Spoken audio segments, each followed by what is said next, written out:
We've got flags and banners, and if you mind your manners, we might even get to standards and what they represent. So just take my voice's hand and we'll both try to understand how this Vexillology podcast could be flagged for content.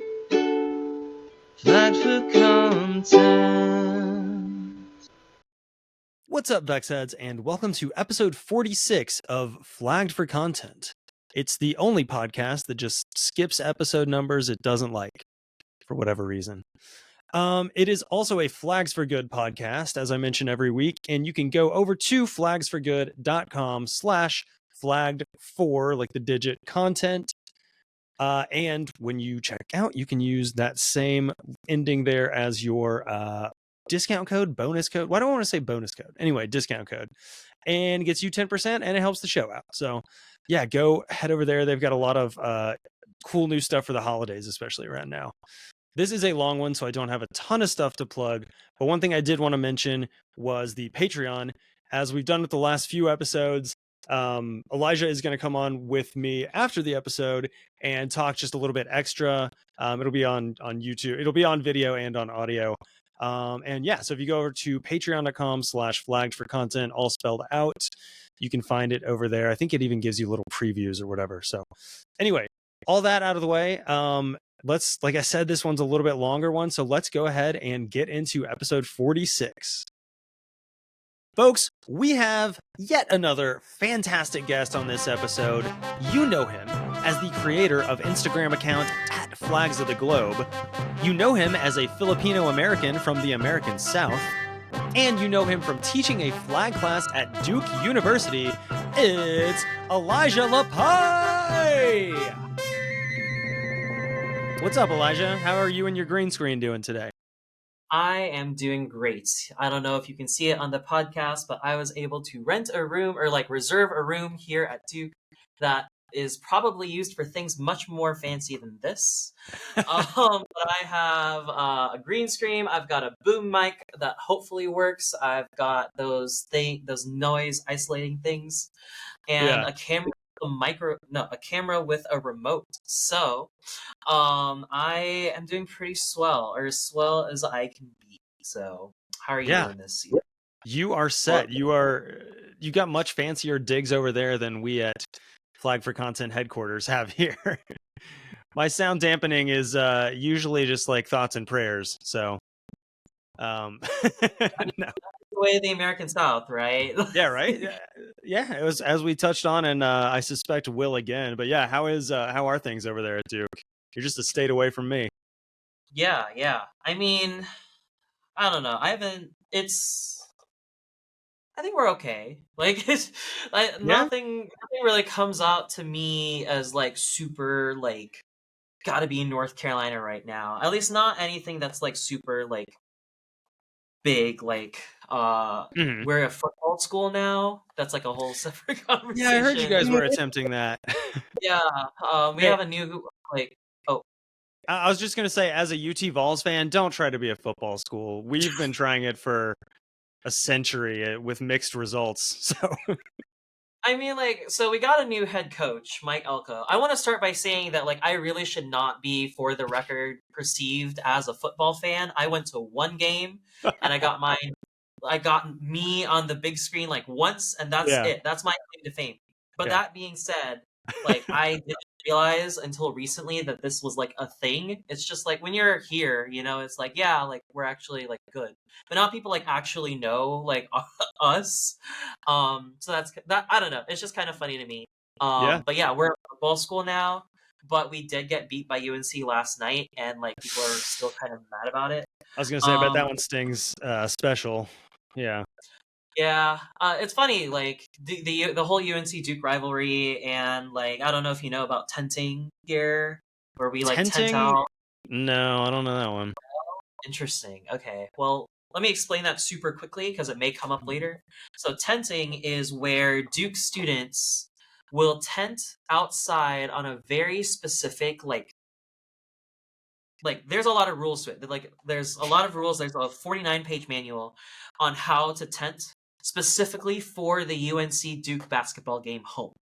Okay, you keep So using tenting as a verb, and I'm go yes, on, go it's on. yes. Sorry. So like, essentially, imagine like a line, right? But instead of a line, it's tense because you do it for about, I don't know, 4 to 5 weeks. Oh, so you're Um, talking about like when Star Wars Episode 1 came out, and we were all super excited to go. Okay. sure. You are assuming that I am old enough. But yes, I. I'm Um, gonna cut sorry, that. sorry. Yeah, No, good, no, good. no, yeah, I can't let people know how Okay. old I am. You, Yeah, you yeah, go on though. You go on. yeah. So, people will not myself super recently, but essentially, if you want to go to the UNC Duke basketball game, Mm, you take a test with a group of like 12 people, and hmm. then if you do well enough, you have the opportunity to sleep outside for 4 to 5 weeks, off and on, to be able to go to the UNC Duke basketball Right, game. right. And I mean, like, if you whatever you imagine when you imagine like a group of like 100 to 200 to 300 college students that are interested in basketball, like just camping together, it's exactly that. It is 100% that. Yeah. So That's super fun and comes up like when we had the whole Final Four, or like when we actually like went to the Final Four, I think not this past year but the year before. It was a big deal because that was also our head coach's last year. Anyway, oh yeah. again, I am not a basketball person. I want to make that very clear. Or a Well, football person. I am not a sports person. Like, I just, when you go here, you get to learn and absorb all of yeah. these little fun When you're here, things. you're basketball family. I get it. Yeah. Well, yeah, you sure fooled me because it sounds like you're the biggest basketball fan that I've ever met. Anyway, um so we will go ahead and all that aside, we didn't get to the weather, which I know some listeners are going to be really upset about. But we It's great. will go ahead. Well, yeah, we'll go ahead and get into the what is on the flagpole for this episode today. And listener, viewer, we got a good one. We are going to go over the usual over and underrated flags. We'll go over what it's like teaching a flag class at a university that was bold enough to give me an award once. Probably won't get into that, and it's better left unsaid. We'll go into immigrant American flag theory and plenty more. But before we get into any of that, Elijah, I like to ask my guests like a lot of questions, really. But one of them does tend to be, what's a flag you think is underrated? Okay, so I don't know if you know anything about like the subnational flags of Oh, the there was more to that Philippines. sentence. Okay. There was more to that. Sorry. Yeah, no, go on. I know you have knowledge. You somehow set up all of this, I but got glasses on. I mean, yeah. yeah. But subnational flags of the Philippines. And I think just subnational flags of like most countries that are not like subdivided into states or provinces. Mhm. You know, the Philippines provinces, but whatever. Not every political subdivision of the Philippines has a flag, and actually a fair amount of them are seals on bed sheets. But the subnational flag of the island and the province that my family is from and where my ancestry is held, is, I think, a very underrated flag. It is the province is called Bohol, Bohol, and it encompasses technically a couple islands, but one main one in Central Visayas region of the Philippines. I don't know if you're pulling it up independently, but I am, yeah. I right before I started a podcast, I made the weird choice to get the loudest keyboard in existence. So I try to try to combat that. But okay, I have this flag up. Is this the right? This has to be the right one. You wouldn't be bringing this up if this wasn't the right one. It looks like France with more, but we have no connection to France. I promise. Oh, you're just gonna call that more and not you go into it. Go into it. Yeah. So, so I also have it up on my screen. So, like, imagine if you're just listening. This is the flag of France. It's a tricolor, but the white part in the middle is extended a bit. So it's not exactly like equal divisions. Not quite And Canadian pale, but a little, yeah. Yeah. Yeah. And then in the middle, right, you've got, it is technically a seal. I like to think it's not a seal on a bed sheet, but it is a seal. And let me unpack this seal for you. So, please. in the background, you've got what looks like 4 hills. and that represents what are called the Chocolate Hills. It is, in my opinion, known tourist attraction in the Philippines, but from what I have heard, absolutely not known anywhere else in the world. Okay, I was gonna Of a- say unpack that as well, and this may end up being the entire episode, but we can probably safely move on, I guess. Yeah. I'll just say the chocolate comes from when it's the winter or the growing season or like some particular season in the Philippines that I'm blanking on, like the hills turn brown. Okay, like, because yeah. So That's like like we have the during Smoky that Mountains time, here, and it's because like certain times of year they have like just a fog over them. So I get it. Yeah. yeah, exactly, right. But like most of the year it's green. So like that's why they put it up like that. Okay. Sure. And then you've got what I would call like the shining feature, which is two arms stabbing each other in the elbow, and blood is collecting from the wounds into a cup, And the and like a little piece of paper under it. Yeah. and the reason you call that the Shining feature is because it looks like it's something out of The Shining. It's this horror movie shit going on in the middle here.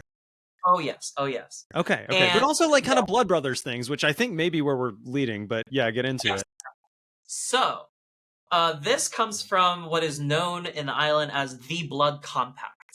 And the Blood Compact, it commemorates when the conquistador, that is the white arm, it is not Ferdinand Magellan, it is Miguel Lopez de Legazpi, and he was the conquistador that came after Magellan, really made the Spanish presence known in the Philippines. I was gonna say he definitely made his mark by judging Made this. his mark. Well, I mean, if you're really technical about it, like the person that he encountered made a mark on him. But he encountered what we know on our island as an individual named Datu Sikatuna, and he is the chieftain, you could say, of the island. And essentially, the way that people on my island would consummate a trust and a shared bond is through what's called a blood compact, where they take turns stabbing each other and draining the blood into a cup and then drinking the blood of each other mixed together in the cup. Yeah, I feel like I played this game in college, but yeah. I didn't I get think, an island when I won. Liam. Yeah. Did anyone really win? That's the real question. No. But yeah, so there's like a whole statue and like commemoration on the island, and like it's pretty famous because it was one of the few like blood compacts that like it was the first blood compact that was encountered with a European, because this is like how like blood. I was going to ask. So it was a indigenous custom, not. Yes. Okay. Yeah. Yes. It was an indigenous custom that Miguel Lopez de Legazpi, the conquistador, agreed to do as a sign of good faith and peace, I guess. Sure, yeah. Yeah. So it was a very interesting compact, so to speak. And yeah, we commemorate it because of various reasons. I think the main one being our island doesn't have much more going for us. So we go to history. And then the two swords also in its own way represent I feel like the opposite in some ways. It also represents historical moments on the island's history of uprisings that the indigenous people of my island undertook against the Spaniards. Right. Right. Okay. So there's a lot wrapped up in this. Yeah, there's a lot going on. I think some people, even on the island, because I've had this conversation with them, think that the two swords are representative of the two individuals in the blood compact, but no, it represents two other uprisings, essentially, that we had, Tamblot and Dagohoy, against further incursion. I think the blood compact, just with a lot of other compacts between indigenous and Europeans, was broken very quickly. Yet we still commemorate it, so we don't need to unpack that. And then we're not done, because my favorite part. I know I'm not. If you didn't think the blood compact was my favorite part, my favorite part by far is the star in the corner. Okay, going to that was going to be my next question. I didn't think it was going to be your favorite part, though. Yeah, it's my favorite because of how like just like, I think it's cute. I think it's really cute if you actually know what the story is. So the star represents um Carlos P. Garcia, who was a president of the Philippines. And if you don't know Philippine politics or history, but you do know American politics and history, Carlos P. Garcia was the Gerald Ford of the Philippines, okay? Like, he was vice president, and he didn't even get voted in really as president. He was just kind of assumed the position after a political hole was created in the Philippines in the 60s.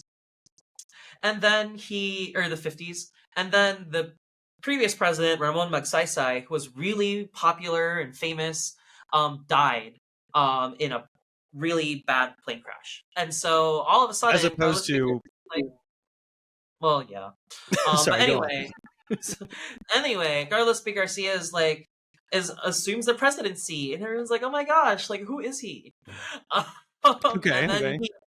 he's president for 5 years, and then is forgotten about immediately after, because he didn't really do a whole lot. Okay. Like, in the history, I took a class on like the political economy of Southeast Asia here at Duke, and we spent like so much time talking about Magsaysay, and then we just jumped right into Cold War. Like, but he was like the president between Magsaysay and the beginning of the Cold War, in like the early 60s. And just like, I remember asking my professor, like, what are your thoughts on Carlos P. Garcia? And he's like, who? Like he's like the president between Magsaysay and the next president. And he's like, oh, I don't know. Like, nobody ever really talks about him. We're like, aw, but he's like from my island. Anyway, right. it's part of a broader sort of conversation that is probably way outside the scope of this podcast. But no, but I get, like, when somebody's from your island, like, I mean, like, people in Georgia, as red as Georgia is, people still have a little bit of love for Jimmy Carter and stuff, you know, like, yeah, there's something to be said for the, you know, the hometown hero kind of thing. Yeah. So he's got an island. He's got a separate part of an island in the province named after him now. Like, the main street is now CPG Avenue after him. But what I think is cute about this is that the Constitution does not name Carlos P. Garcia. Like, because this is like in law, like, or a resolution, or however this flag was adopted. The resolution does not state the stars for Carlos P. Garcia. The resolution states that that there is to be the number of stars as there are presidents from the island of Bohol. Okay, so this is changeable. This is changeable. That's what I love about this. Like, one day, if there is a president from my island or from my province that is that somehow makes it to become president, they will add another star and change it. And I don't know why. I just think that's really funny, because it's like, with other, I mean, the only really other comparison that I know of is the United States, where it's like, you know, new state, you get a star. Like, but I just love with this one, it's like, you know, maybe it'll happen one day. You never know. We keep our fingers crossed that it's gonna happen. And just like, for me, knowing like how the politics of the Philippines is working out, it's not gonna happen anytime soon. Okay, gotcha. Political dynasties and all that. Do you know, is there like any kind of like precedent for this in the Philippines? Like, are any other islands or any other provinces, although I get the sense that they're more or less whatever, do they kind of also have this changing aspect of presidents, or I can't think of what else it would be, but, or is this the only one that you know of that's got like a changeable element on it? That's the only one I know of. And like, my plan right now is to be in the Philippines for a month after I graduate college, and my hope is, while I'm there, try and really track down to become president and get that second star. Oh yeah. While doing that, try and figure out what is the story of this flag, because I only know what's available online, and I've seen it in person. Right. There's a bridge that connects two islands in the province, and like, it's flown all along that bridge. So it's like one of the few examples of like civic regional flags that I've seen. Yeah. Even more than in the US, to be honest. And so I think I'm really curious to try and figure out, like, where did this come from? Like, you know, like, it's one of those things that for me is just like, where did this come from? It was adopted in 1971. Like, it's not part of any like recent movement, like, or anything like that. It's been in existence for about as long as my parents are alive. Yeah. So I'm just I would like to know like what was going on, because it also looks pretty like it could have been adopted like yesterday, in my opinion. So I'm just like, what happened here? And also like there's none of the regions immediately surrounding the big cities in the Philippines that people may or may not know don't have their own city flags or anything like that. So I'm just like, what happened here? Is there something going on in this island that breeds vexillologists? Because I would love to know. And Could also be. like other towns in my like island also have town flags and city flags, and I'm just like, where is this coming from? Like, not other regions in the Philippines. This is a whole other. That's like separate an conversation. abnormality for the Philippines, in other words. Yeah, I would say so. So okay, so my- yeah, I mean, it being a group of islands, I guess it could make sense. You know, like obviously, I could look more. Maybe one day I will look more into this when I have the unlimited time that I have in the world. yeah. But one I day get like I'd where want- I get your point. Like, and I will say, I did find a picture of that bridge you were talking about, and this provincial flag, this island flag, looks really good next to the Philippines flag too, or like alternating with it. Yeah, that is very cool. I was gonna say, like, one of the things with these flags that I run into that, like, you know, this is the image we're looking at on Wikipedia, or that I'm looking at anyway. I don't know which one you have up, but these are the ones that can so often be someone's given like verbally or written instructions like to make the flag, and then like a little bit of it, maybe not too much wiggle room in this case, but is up to interpretation. So I would like to see not a, you know, vector graphic image of it, but and you know, I can kind of see them in this bridge picture, but I want to see one that's fully, I want to see it right in front of me. I want to own one, basically. Yeah, one day I want to get Michael Green to make it with his little custom flag project. But I've heard of that guy. Yeah. Yeah. But anyway, if you like look at the images for it, like there are like live ones. I am seeing there's those another now one. that I wasted my time talking about it. Yeah. The other thing that's interesting is like there's not standardization in where the star is supposed to go, because that's not on the resolution. So yeah, I'm seeing that because on this bridge photo, even all around places. And yeah, even on like the bridge photo that Wiki has on it, it's got what looks to be a mostly yellow star, and it's got it on the hoist side. Yeah. Which is at odds with the picture that's on the same wiki directly above it. Yeah. But you know, that's Wikipedia, I guess. Yeah. Okay. Yeah. Well, yeah. So So I don't know. I consider it underrated as part of a broader sort of collection of subnational flags that are not the United States, or Canada, or North America. It's not even really rated. Yeah. Off most people's radars. It's underrated to me, I guess, because I have personal relationships, but also because like I've never heard anyone really ever talk about it. For sure. And this is there is a body of subnational flags in the Philippines. Yeah, for sure. So all right, but I think we need to go ahead and move into the that was your underrated. Let's go ahead and move into your overrated flag or flags here. Okay. Yeah, so my overrated flag, in my opinion, I will start by saying that like I don't really know if I would want to call any flag overrated or underrated, I guess, either. But I will say one flag that kicked off the show. No, I'm just kidding. Yeah. All right, well, I'll see you later. No. Don't let me throw off your flow. I would say that if there is a flag that I think is overrated, it would be, technically it's two different places, and I'll start with the one that's probably more famous, is Bern, Switzerland. Okay. So, but it's pizzled. But it's pizzled. Come on, man. Thought you were cool. Yeah. I mean, like, I don't want to get into that unless you really want to get into that. But like, the reason that I think it's overrated is because, like, okay, Bern, you just put the animal that is the name of the place. Like, I don't know. Like, it feels like this is very like standard boilerplate, I guess. Like, yes, you're hitting the nail on the head with the symbolism. The name is called Bear, so therefore you're going to put a bear on the flag. Can I guess what your second one is? Yeah. Is it Berlin? No. Okay. So the second one is... Sorry, I didn't mean to jump ahead, but... No, you're good. I actually. Oh, I see where you're going. I see where you're going with it. I'm gonna pivot it because it's well, in ways it's like related but not related. The reason, like, I don't have an animosity towards any Swiss canton. That's not where I'm going with this, right? Like, the reason I have animosity with the flag is because there's a town near where I'm from, or at least where I lived before coming here to Duke, in eastern North Carolina called New Bern. Yeah. And New Bern's I know flag New Bern. is. Yeah. Sorry? I said I know New Bern and I know where you're going with this, but please, yes. Yeah. Yes. Yeah. So, like, I'm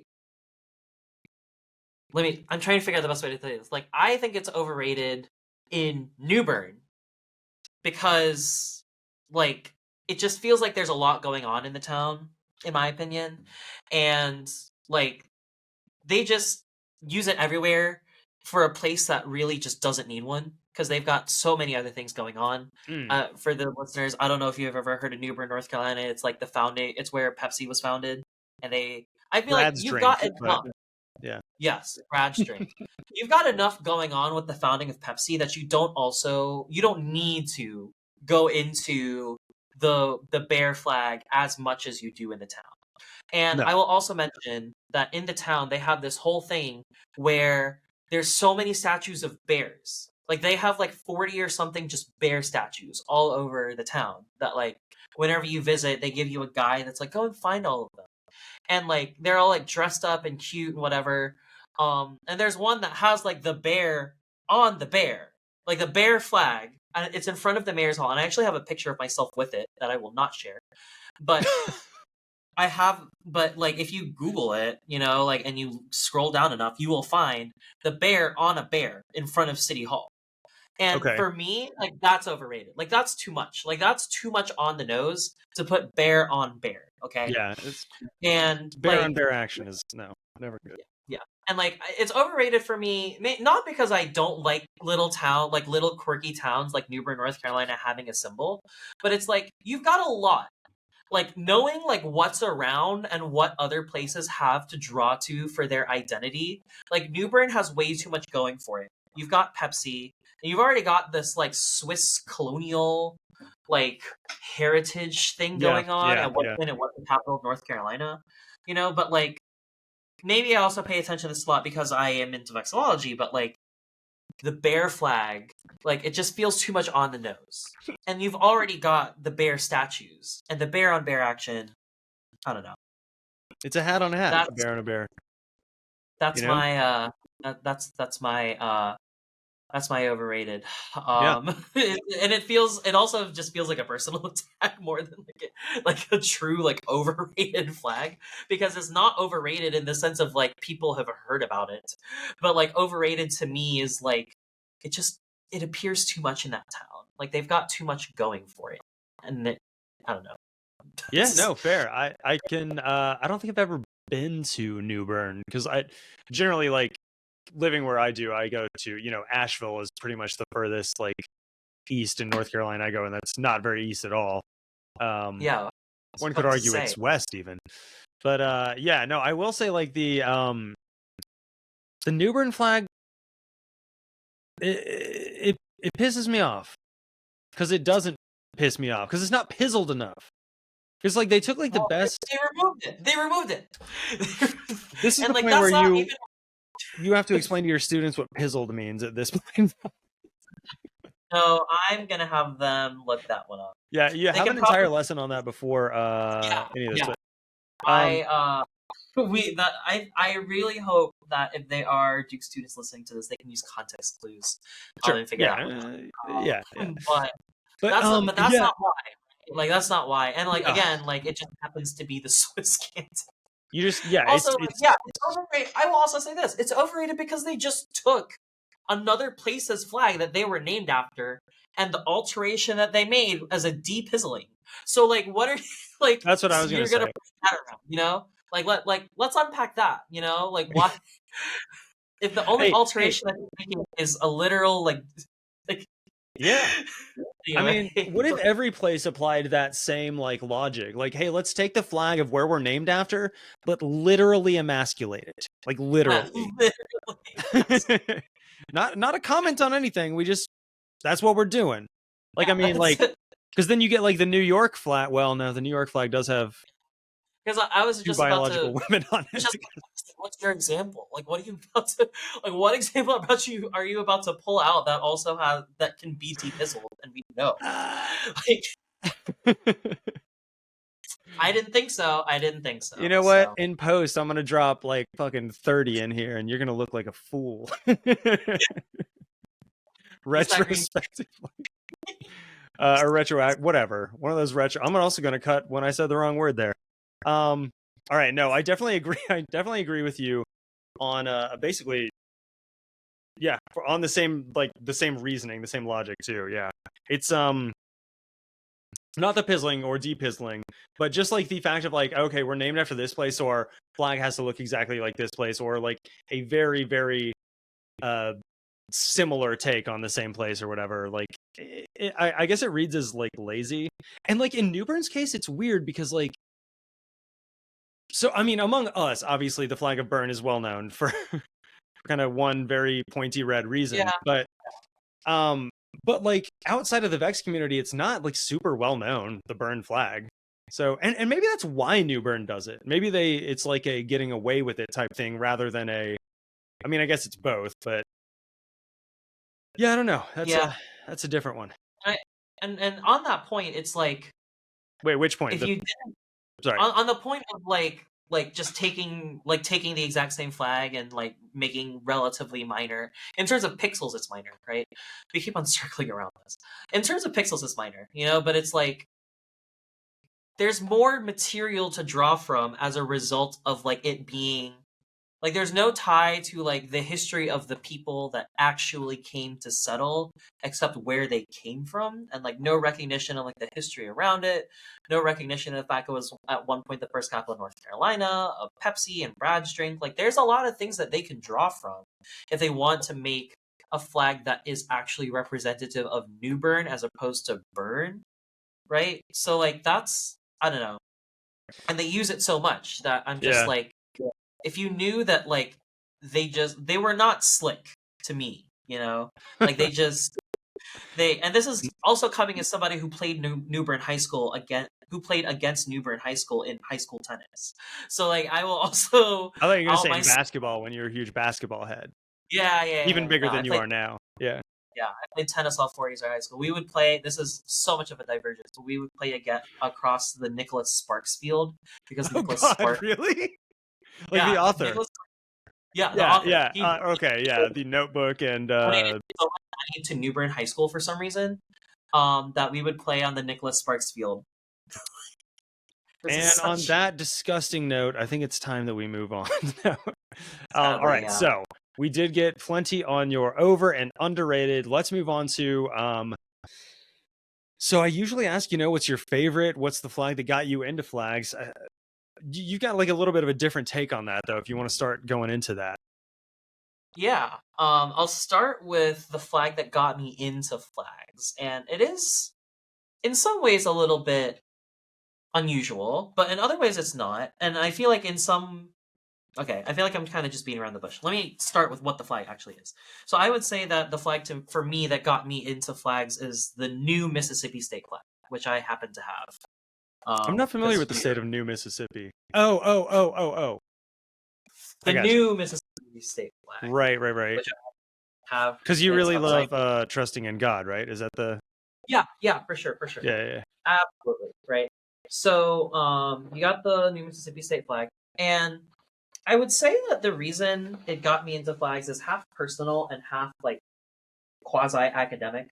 Mm-hmm. If you consider Vexillology a field, which we'll get into. But I would say that like, so personally, for listeners, I was born and grew up in Jackson, Mississippi, or a suburb of Jackson, Mississippi, I should say. And I kind of grew up around the old Mississippi state flag. And, when it's your state and you are 7 and you are interested in flags, it's like, aw, there it is. That's mine. you know, and like it's you before you learn about history, which they keep very well from you in the Mississippi education system. I Oh will tell yeah. you that. Like you don't really see anything wrong with it, and like you, especially when it's like not something that like is talked about like around you or anything that that you should be concerned. Yeah. It was really interesting for me later on in life, like reflecting on that and being like, oh shit, that's not good. Like that's Yeah. and like knowing that like while I was growing up, like there was definitely conversation and stuff going around it, but like not to the point that I ever really knew while I actually lived in Mississippi. Yeah. Everything I feel like everything I know and knew about the Mississippi state flag was more retroactive after moving away from Mississippi. So I moved to Eastern North Carolina, Greenville, North Carolina, near New Bern in 2011, 2012. And then lived there until I started college at Duke in fall 2020. Yeah. So Oof. I would say that when it comes to the Mississippi state flag, like I didn't really realize that it was like a problem until, well, I mean, like over time, like I realized it was a problem. No, but yeah, like I always I get your meaning though. Yeah. yeah, I knew it was a problem, or at least I would come to know it was a problem. But it wasn't really until I don't remember. I stumbled over time, maybe just through like Googling once because I was interested in it, or no, like as it relates to something else that we'll talk about in a second, an Instagram account that I used to run, or do run, that I was really looking up and was really looking into the Mississippi state flag for the project that I was running at the time. And I stumbled across this documentarian who was trying to do something about the Mississippi state flag.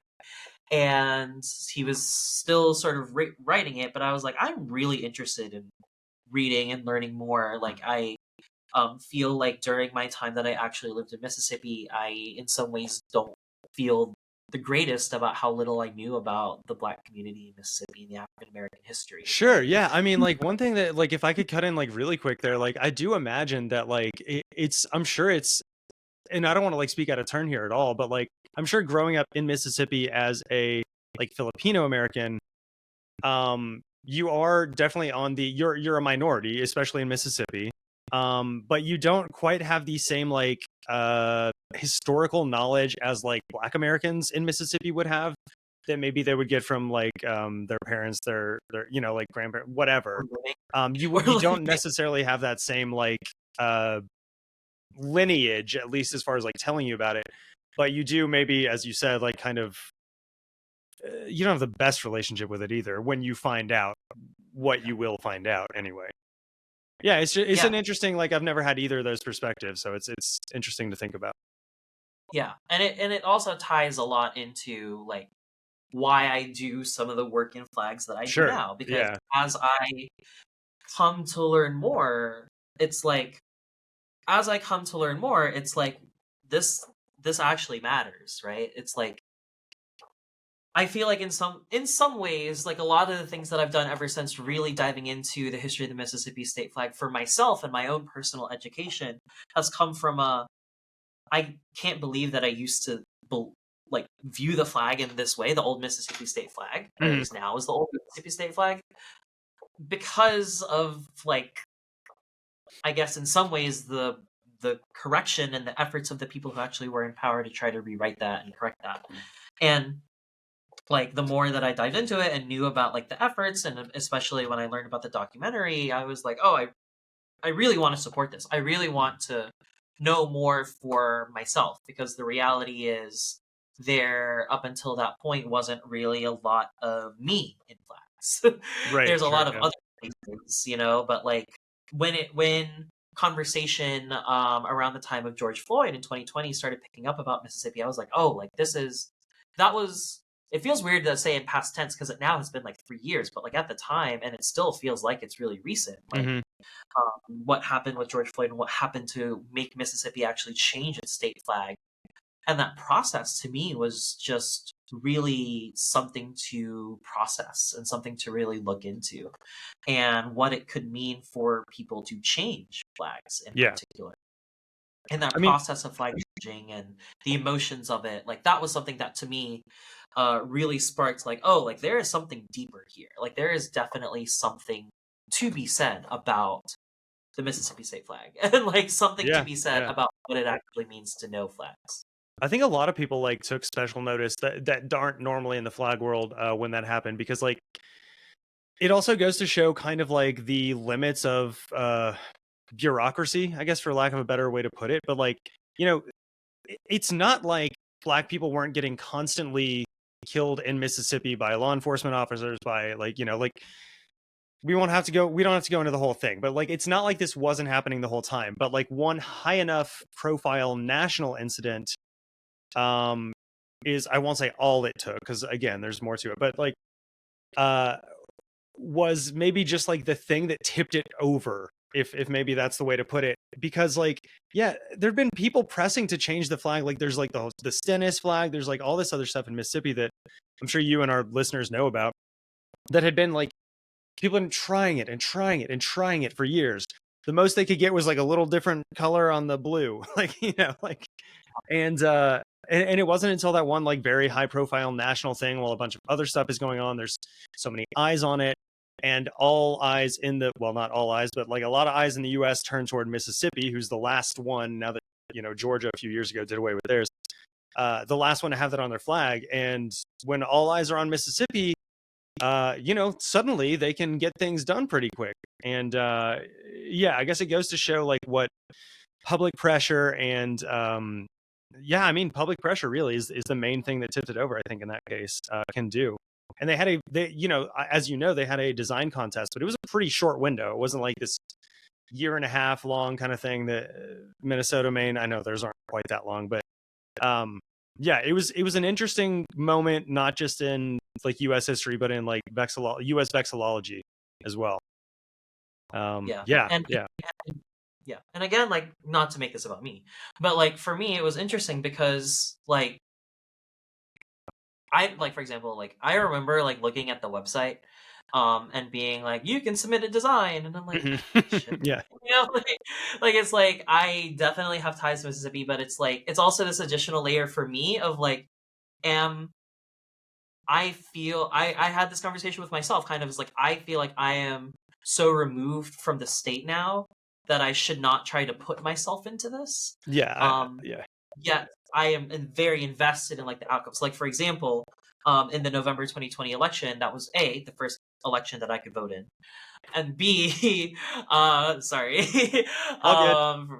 sorry for the listeners too. No, it's all right. I'm But 22. Go on. November 2020 was the first election that I could vote in, and B, like I remember like Instagramming, DMing, like elementary school and middle school friends that I still had, being like, because I like worked out the math and was like, we should all be able to vote at this point. It's like, hey, like when you go to vote, have you thought or heard about the missing? I know that there's like other political things kind of going on, you know, There's a couple, but you know, but that being said, what are your thoughts on yeah. Mississippi?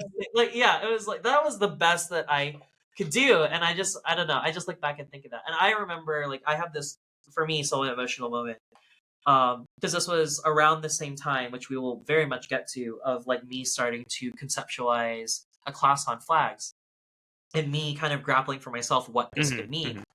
There was like a part of my room that I just ran out of physical flags that I had. This was before I really was like collecting. I don't even remember which ones I had. But this was like before I really had a collection. I just had like a Philippine flag and probably like two others just randomly. Yeah. I had the flag of Quebec, Maine, because I traveled there once, and like the easternmost point in the US is just text. Okay. But yeah. but I remember there was like a blank space on the wall, and I was like, as soon as Mississippi changes its flag, assuming I still live in this dorm, I will be buying the Mississippi state flag and hanging it there. And I just remember like that moment, like looking at that point in the wall, Mhm. and then like Mississippi actually adopted that new flag, and I bought it as soon as it became official. I remember there were still like Amazon reviews for that listing being like, it's not the flag yet. Like, why are they selling it? But then it Oh, actually I've never did. heard that argument before. Yeah. And then it actually did. And then I bought it, and then now it's hanging. And I just remember being like, like in some way I did something for this. And even if it is like, it means a lot more to me to have this flag hanging here, Yeah, I definitely get what you mean. And I don't want to get into the whole "In God We Trust" and all of the sort of. No, we don't have to. It's but for me, it's like, I don't know. It's interesting for me to think about. Also unpacking, like, okay, why does this matter to me? Like I haven't lived in this state in a long time. And sort of that history. And so like, like when Mississippi changed its flag, like it really got me thinking, like, I mean, like, absolutely. And especially like, saving a spot on your wall for it. Like that's like, that's planning, dedication. That's a lot of things. But it also speaks to kind of, so when I went to school, and when I was in college, 2 years ago, no, when I was in college, pre-2010, I had a Tennessee flag that I took with me and put up in every, like, both the dorms that I lived in, and then when we moved off campus, I had it in my room. I don't think I had it in the common area. Yeah, I had it in my room, like both places we lived off campus too.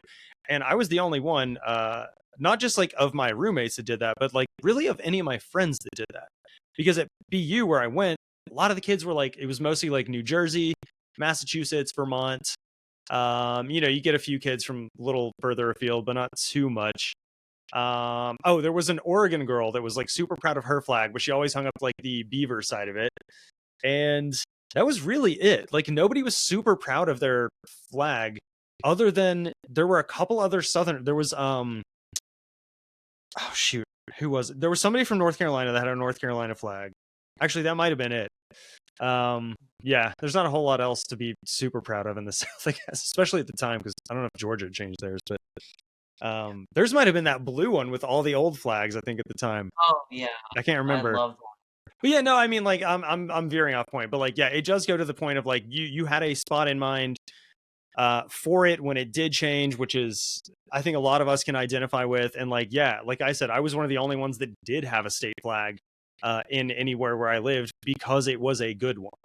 And people think that flag design isn't important. It's like, I mean, it's not the only thing that evokes state pride. I had a ton of UT stuff too, but it's a big one. Yeah, this is not something that we plan to talk about, but one thing I want to do one day is, maybe I'll do it in the spring. I actually was thinking about it, and I have a 57 in the back of my head with all the surveys that Ted K and all the people there do. Mm-hmm. I want to try to do a survey of like Duke students and ask like, hey, like what flags do you fly in your room? Yeah. I know anecdotally that like I have seen everything. You have? I've seen. Maybe it's more common now than it used to be then too. Well, so the two things that I think immediately comparing your experience to my experience is like, one, I feel like identity itself is becoming more of a thing, which is kind of where my class comes from. But second of all, I think Duke's student population is much more international and much more diverse, so to speak. So I vividly remember seeing Arizona, New Mexico, California, Florida, and I remember this is one of my friends who was like, "Do you want like the better Florida state flag that Michael Green made?" He's like, "No, why would I do that? Like that's the Florida state flag." But that's like his side. Yeah, I get it though. I do get it. I've seen British Columbia. I've seen Mexico. And you still have eyes? Yeah, I know. I'm sorry, but like they were proud of it. They were proud of it.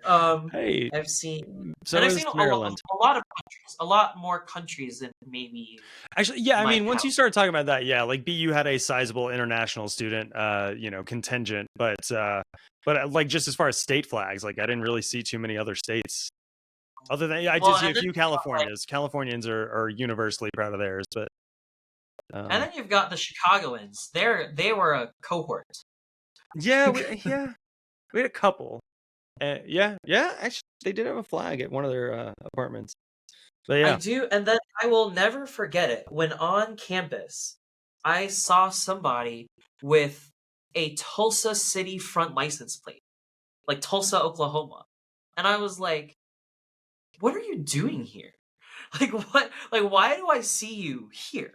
Like I've only ever seen that online, like the yeah, Tulsa, like, or at least I feel like I can assume the Tulsa City flag. Like yeah. I was Oh, just I love it. like Yeah. I knew it was the Tulsa City flag. Like what is it doing here? But yeah, that's a bit of an aside, but it's just like yeah, like I would not have thought to. I guess that also might play into how good the flag is. I've seen New Jersey, funnily enough, but I feel like I would not have flown the Mississippi State flag, the old Mississippi State flag, knowing what I know now. No. Like now that I have a new one, like I mean, I actually don't fly any flags in my room right now. That's kind of funny, but that's just more because I stopped caring about room decorations in a dorm that I don't spend enough time in. That's fair. But yeah, it's kind of funny now. Well, yeah, it's kind of funny now looking back. It's like that was really important to me. And so yeah, to answer what was felt like now forever ago, your question of what got me into flags, I would say it's that flag. Okay, so that was the one that got you into flags. What is your favorite flag? I think it's really funny you asked me that because whenever you tell somebody that you like flags, right? Often, especially like me, and I feel like especially like now that I teach class on flags, but I feel like people ask me a lot like, "What's your favorite flag?" And generally, the response that I give is that I believe having a favorite flag is racist.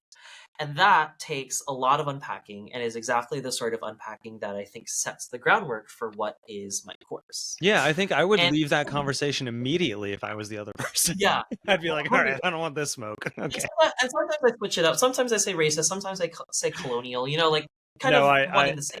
your But, meaning is taken. Yeah. Yeah. Sorry, And go on. I think it's a pretty hot take. I definitely wasn't saying that at NAV 57. That's for sure. Definitely not that.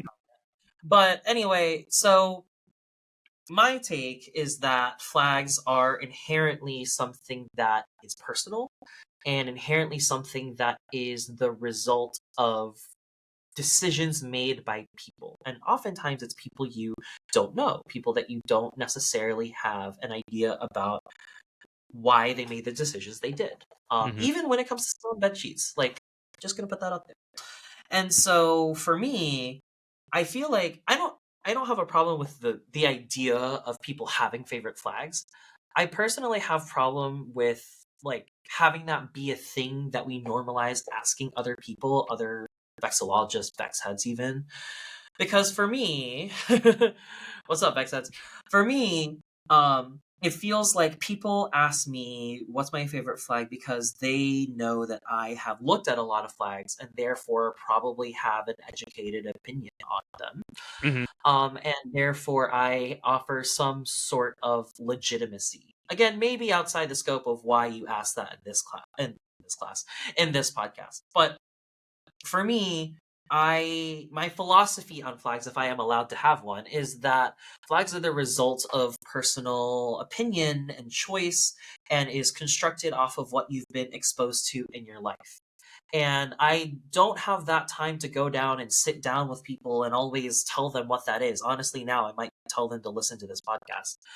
But now, like for me, like I am most likely to find favorite what I have been exposed to most in my life and what I have looked into the most. And probably that is going to be something related to the Philippines, probably something related to Mississippi and North Carolina and the places that I've lived, right? And I think asking people what's your favorite flag is a good window into what people are interested in. But if you really break it down, and at least this is the way that the way I personally perceive it, I feel like if you ask someone what's their favorite flag, it is akin to me to asking people what's your favorite type of person or what's your favorite race or your favorite culture or your favorite ethnicity. That might be a bit of a hot take once again, but I back it up with the reality that there is very consistent ways that I feel like people ask me about favorites. And when it comes to something that is meant to be taken very personally, I think it's difficult to try and argue that, oh, like my favorite flag is not something that that I can completely separate myself from, because at the end of the day, opinions about favorite flags comes down to questions of aesthetics. And this is actually something I've learned during my time at Duke, that aesthetics as a whole concept is one that is rooted in what you've been exposed to, and what you've been exposed to in your life is what is good design. I One thing that I personally believe is that there is not an objective good and an objective bad when it comes to flag design. Don't tell Ted K. I actually have told Ted K this. I think but few of us have. yeah, we'll get into that. But for me, when it comes to actually thinking about favorites, I think of aesthetics. And when I think of aesthetics, especially based off of some of the other things that I study as a part of my degree here at Duke, is thinking about what are the origins of those aesthetics. A lot of simple designs come from this idea that, like Western European standards and 2 and 3 bicolors is the best way to brand yourself and create an identity.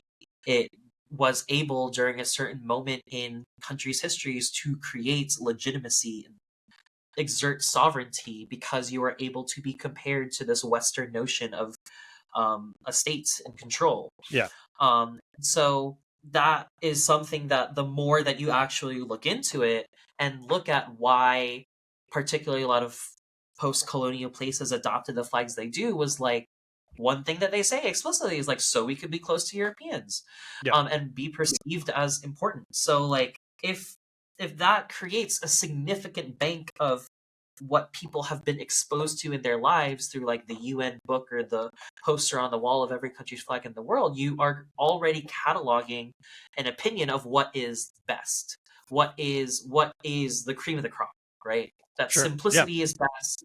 Flagpole in the distance, there is some debate that you could have on that. But I think for me, asking somebody what's their favorite flag as a result of that line of logic that I'm trying to build is in a way trying to elicit a formal response in the belief that you can have favorites and that those favorites are objective.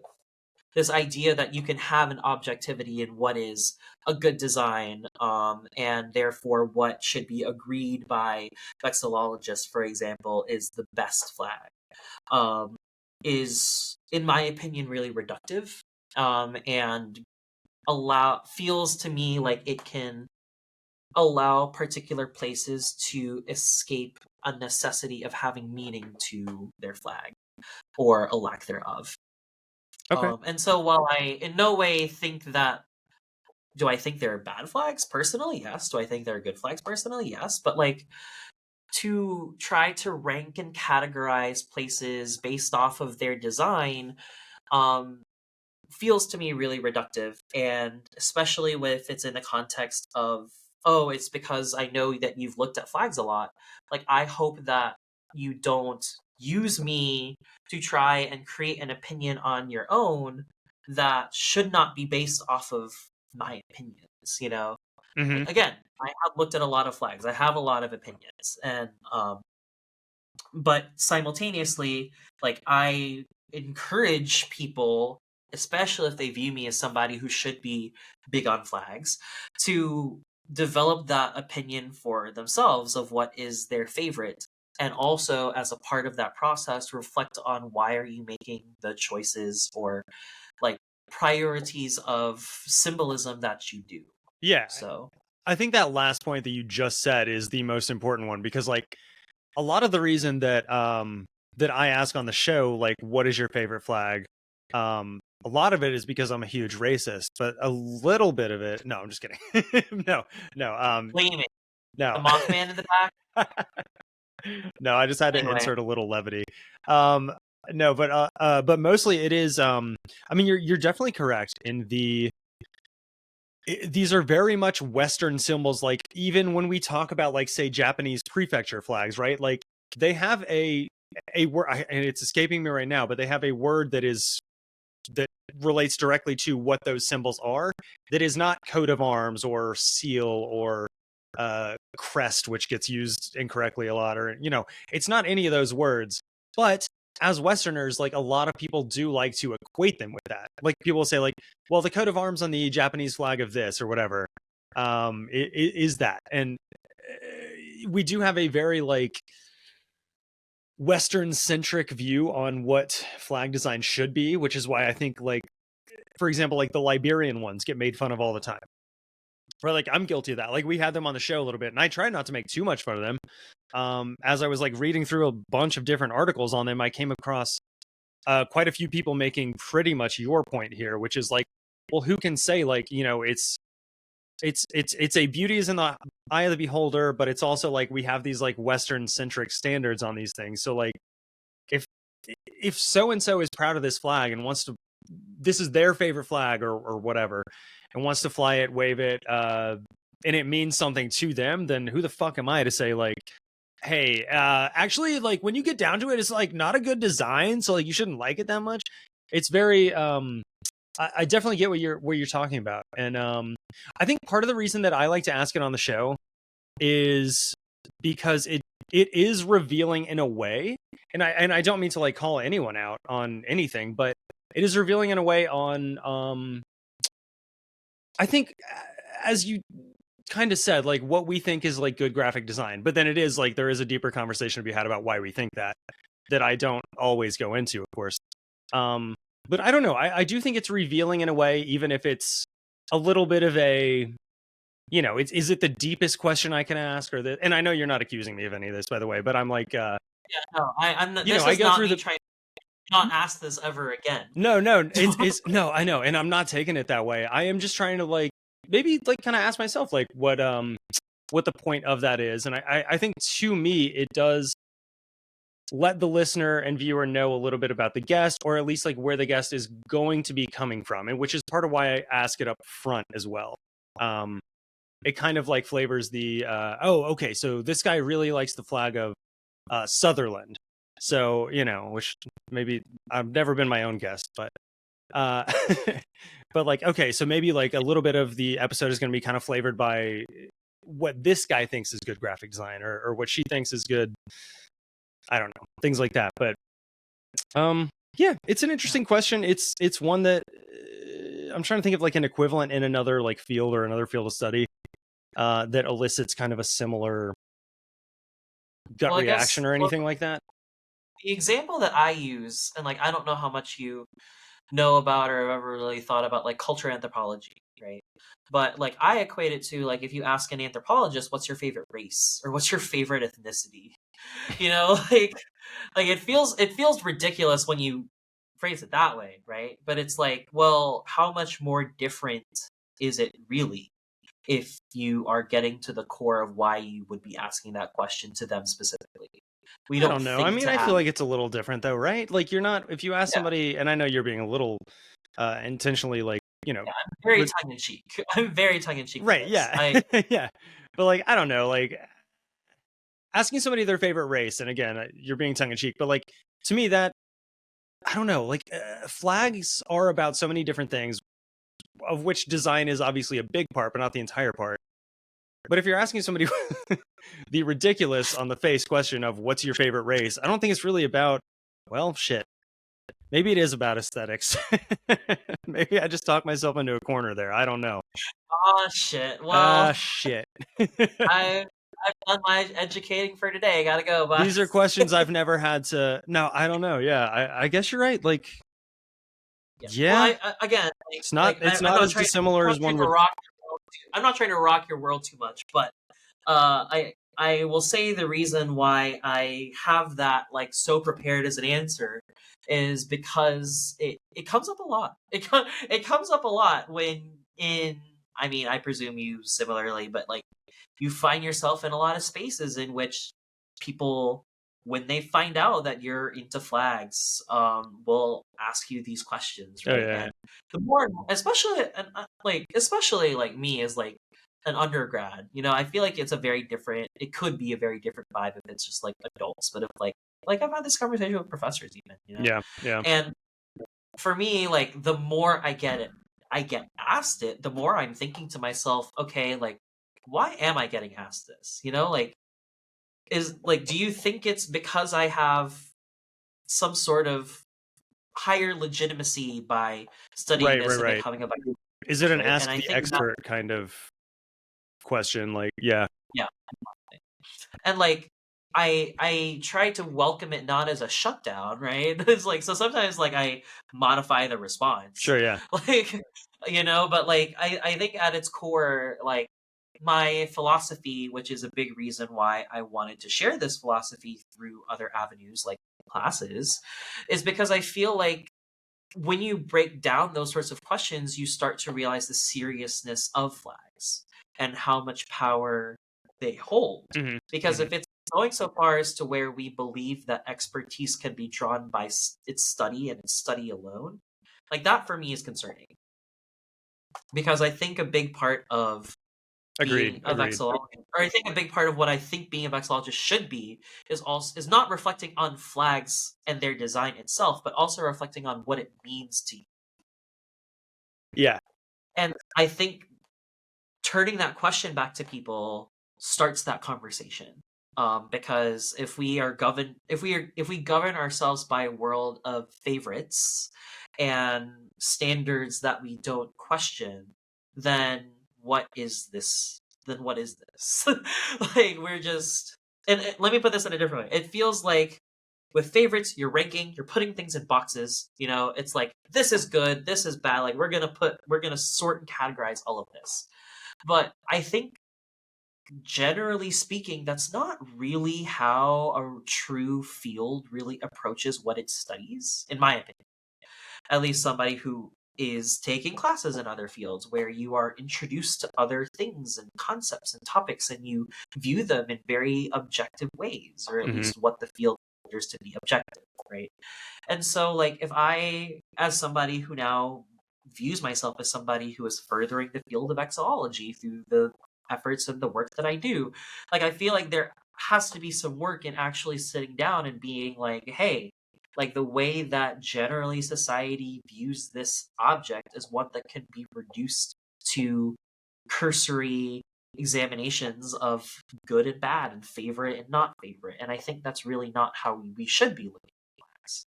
So that's something that I think is valuable to unpack, and like gets meta pretty quickly, I will say. But Yeah, I'm it'll curious take to time. like to know okay, so yeah, like having gone through that, and I agree mostly with that. How does that kind of flavor like the way that you teach your class, the way that you like structure your class even, and the way that you kind of like challenge your students to maybe think about things a little bit differently? Yeah, well, I guess we should start by saying, like, where did the class come from? That's a You good know, like, I usually like to that's, start at the start, yeah. yeah. I'll say very quickly, what I do now and what I've done every time I have taught this class on flags that we keep on referencing is that I start the class with your classic, like, literally on a PowerPoint, like, let's go around the room, and since we're all here, like introduce ourselves and let's say our name, our major, hometown, and Everything what's but your our favorite. favorite flag. Yeah, what's your favorite flag? And I have everyone go, right, and Yeah. I have everyone be like, you know, like Yep. Georgia. I don't know. I actually don't remember what it was most recently. No one No, would say someone that. actually was Tennessee. So I should mention this. Somebody was Tennessee because somebody taking a class now is from Tennessee. She's from. Sorry. Better be one of the good places. Chattanooga? No, not Chattanooga. I don't remember. She said it was the border, like near. Actually, I guess yeah, kind of not too far from where you are. The border of Tennessee, Georgia, North Carolina, or Alabama. Or no, Georgia, Alabama, and Tennessee. Yeah, that's pretty But much Chattanooga. Yeah, it might actually. It can't be too far Anyway. from Chattanooga. Yeah. Anyway, so I always ask them like, "What's your favorite flag or favorite flags?" And then I do my thing that I just did, and then I Call them also explain, racists and no, I'm you just know, kidding. I'm just kidding. um, but Sorry, I again, sort I of got to get I one in do every once in a while. yeah, I do um I do the unpacking that I kind of just did, but like a Right. 5-minute version, Yeah. and I kind of unpack to me what it is we are here for. And it's actually kind of funny because sometimes after I do that, like students have dropped the class after that, which I think Really? is kind of interesting. I mean, that doesn't Because, surprise me. yeah. Because So like something I tell students from the beginning, which I also put in the syllabus, I don't know if you caught it, is that I put in there like this class is not meant to be.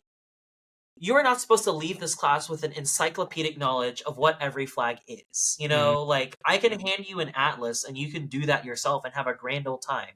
And we have the internet now. You know, it's like you can do what we're doing right now, kind high of, flying and time. Google any flag. You know, like it's not that hard to find out what flag designs are. And like I think I sometimes joke about this, but like if you're here for the party tricks that you're gonna get by being able to be like describe the flag of X, Y, and Z, you know, like Yeah. that's not what you're gonna get by taking this class. Right. Yeah. You will definitely be exposed to flags, but like the point is not to develop an encyclopedic knowledge to the point that you can develop your own expertise by being exposed to so many that you can have a favorite. You know, like the point of this class is to be able to reflect and analyze the ways in which people have put meaning into flags and all of the associated processes from that. Yeah. And so I like to think of the class as more of a thematic analysis into what it means for people to represent themselves with material symbols and objects. Flags being the one that is 75 to 80% what we descend upon. Sure. We sometimes diverge a little bit, but for the most part, it's on flags and and associated national symbols. And so we start the class. We start the class kind of unpacking like flags and sort of our opinions on flags, and then go into nation and nationalism, which is the most common way in which you can enter any conversation about flags as materials as associated with a nation. And you come And in very unpacks pro, right? Very pro nationalism. yes, 100% Right. pro-national. Yeah. Allegiance to the state, that kind of thing. Okay, gotcha. Just making sure because I got some people to tell if you don't say that. So anyway, go on. Yeah. A lot of people to connect me to. But yeah, like the first part of the class, I will say, does sometimes feel very political sciencey. It's like we are unpacking what is a nation, what is a state. Jokes aside, yeah, I think, can't imagine that. Like, yeah, like seems... that is somewhat academic, but then we start getting into what I think is really the meat of the course, and really like move into like, okay, like how can you represent a group of people that is connected in a lot of ways only by history and by skin color? We talk about race.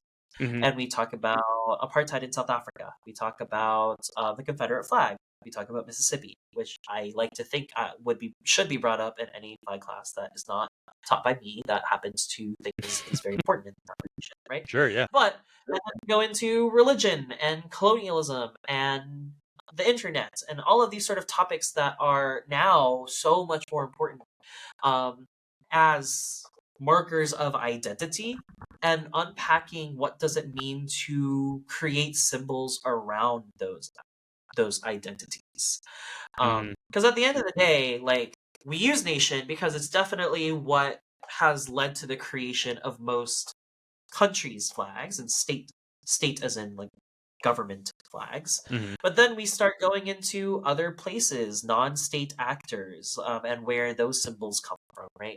And just start to actually think and ponder about what it means to have subnational flags, have regional flags, have city flags. Like where do those movements come from? And at its core, thinking about identity and belonging as marker thinking about identity and belonging and how flags and other related symbols are meant to create that, not create that, and how we can use flags as a medium to analyze a society and a people. Sure. And how they fit with each other. And do you find like, so on the like do you find that like flags are usually adopted more on a top-down scale, like it'll be the nation, then some subdivisions, then some smaller ones, or do you find that it's usually bottom up, or kind of depends on the place?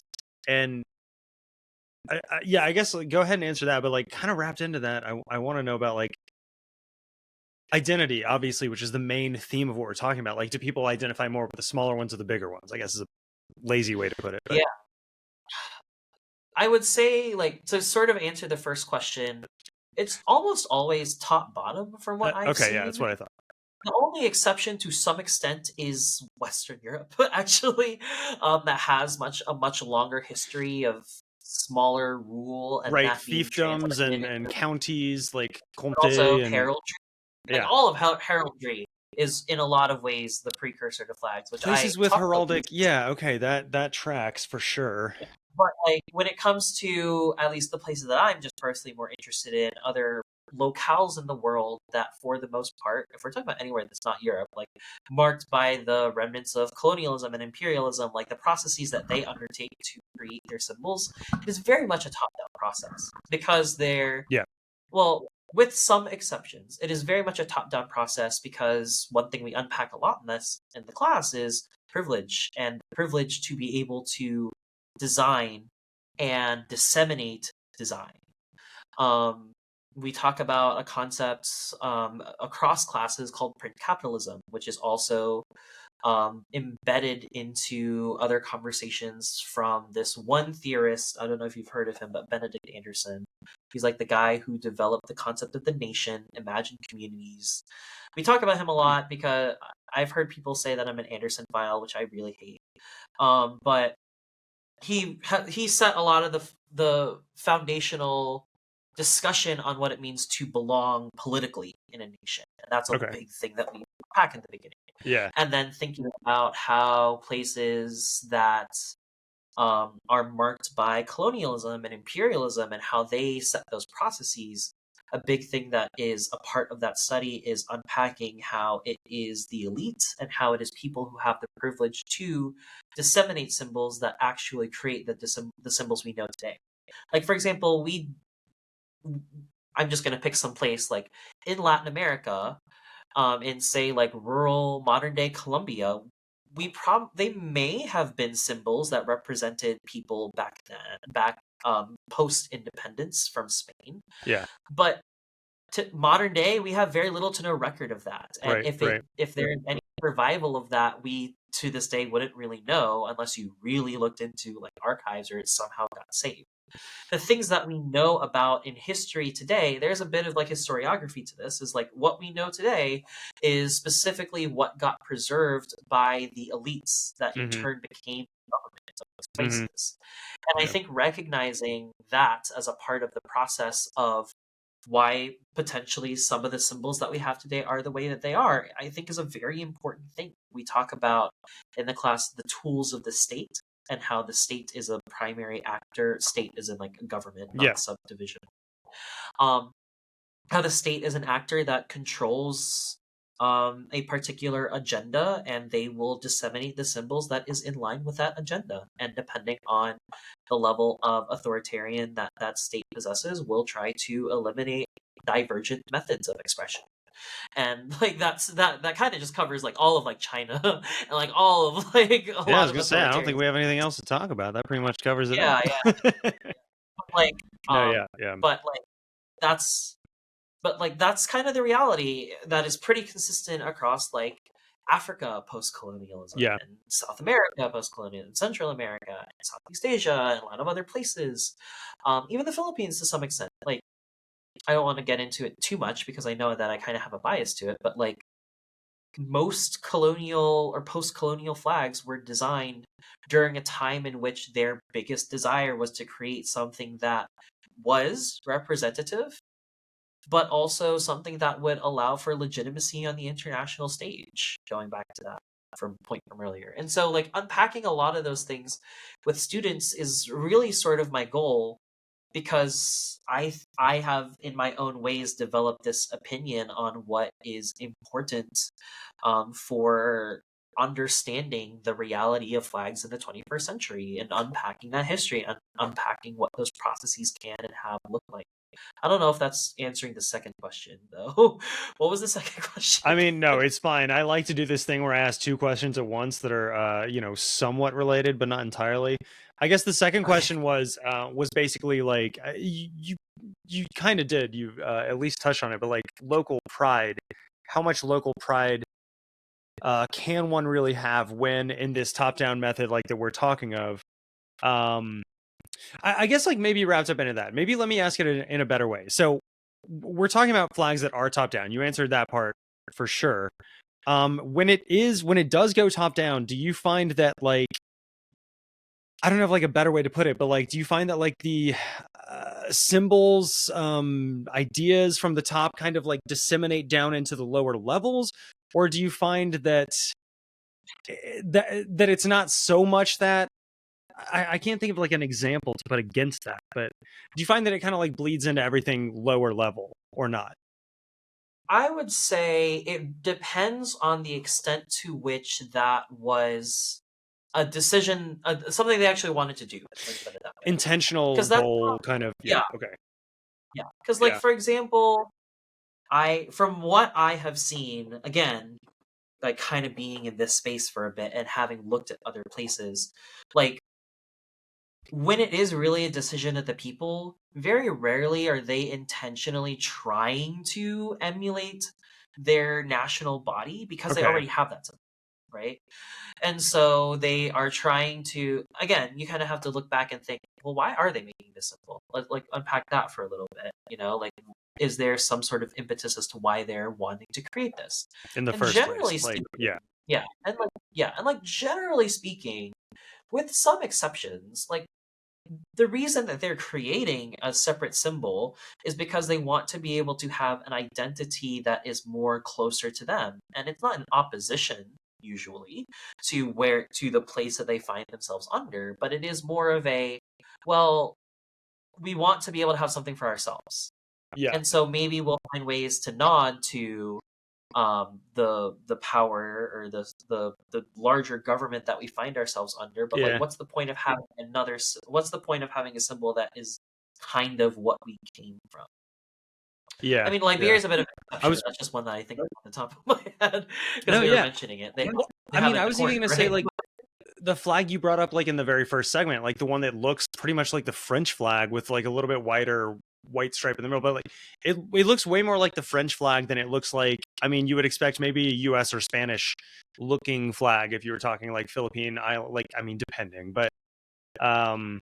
it does, I mean, hell, but it does kind of take the Philippines flag colors. Yeah, I don't know. It's a little bit I could see it in both columns there. But I And will I say, don't like, have yeah, it. to your point, like people are always trying to come up with like, more local and more micro symbols, whether it's flags or what have you. Like, I mean, you need to look like no further than like high school sports in the South, which you're from the South. Like, I mean, people will go on the most micro level that you will let them, or that there is any kind of discernible identity for, even whether it's one that's been there for a while or one that's new and more recently manufactured or whatever. Yeah, people love to be part of an in group, but the smallest one, weirdly, I think. Yeah. Maybe not weirdly. Well, I mean, maybe, yeah.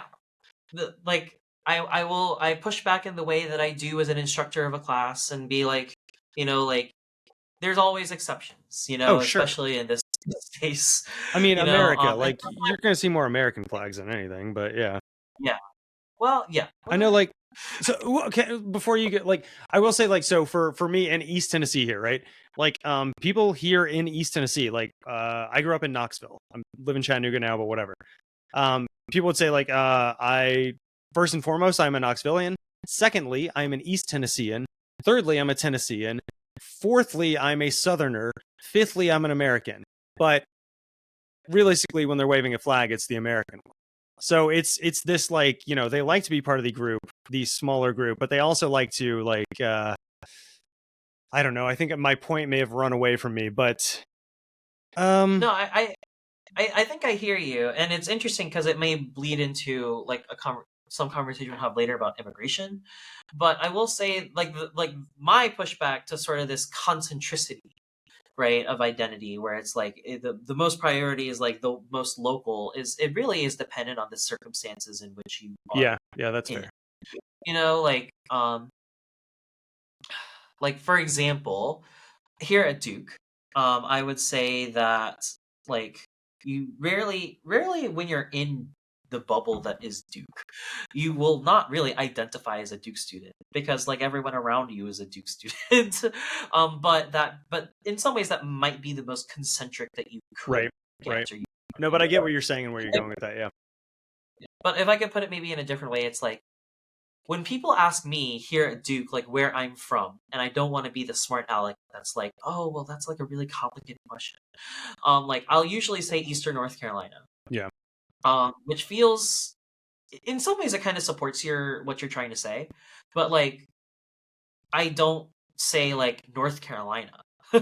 You know, like I Right. feel like there's maybe in the same way that you say East Tennessee and before Tennessee. Like I feel like there's like an additional layer, but I don't say. But I think the point that I'm trying to make is I don't usually say I'm from Greenville, North Carolina, because that is not a relevant point in this conversation. Like because usually the average person that I am meeting at Duke will not know Greenville, North Carolina, or they will confuse it with Greenville, South Carolina, which is even worse to me personally.